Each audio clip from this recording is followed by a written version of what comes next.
Hi, I'm Glenn Evans, lead engineer for the Interop Net project.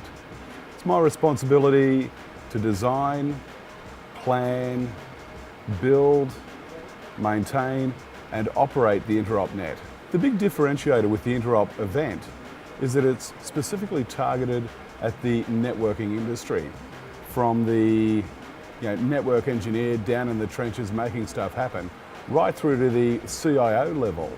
I think the Interop Net people, or I should say the people who come together to build and operate the Interop Net, to a large degree are very tribal. It's very community-like in its base and its thinking.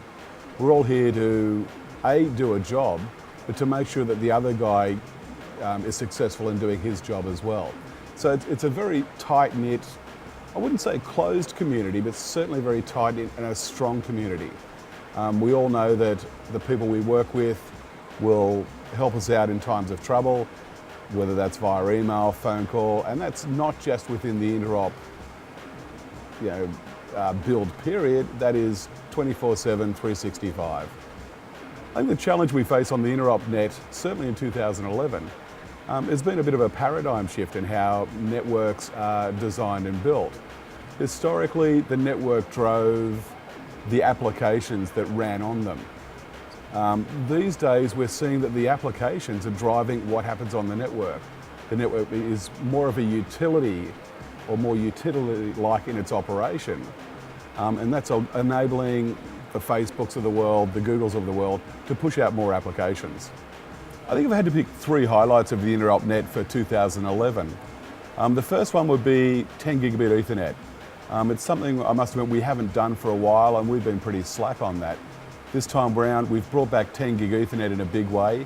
All our backbone, our core to distribution connections are 10 gig, and the way they've been implemented is essentially 160 gig of traffic, transport between core and distribution.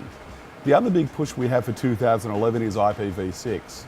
You may recall that late 2010 we returned a large slice of IPv4 address space to ARIN.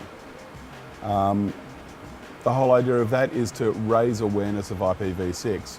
Our networks are dual stacked, and we're also doing lab or demonstration areas that'll have NAT 6.4, and we have a number of very good people on the team who can talk to attendees and exhibitors and just sort of say, hey, listen, this is the state of IPv6, here is the reality.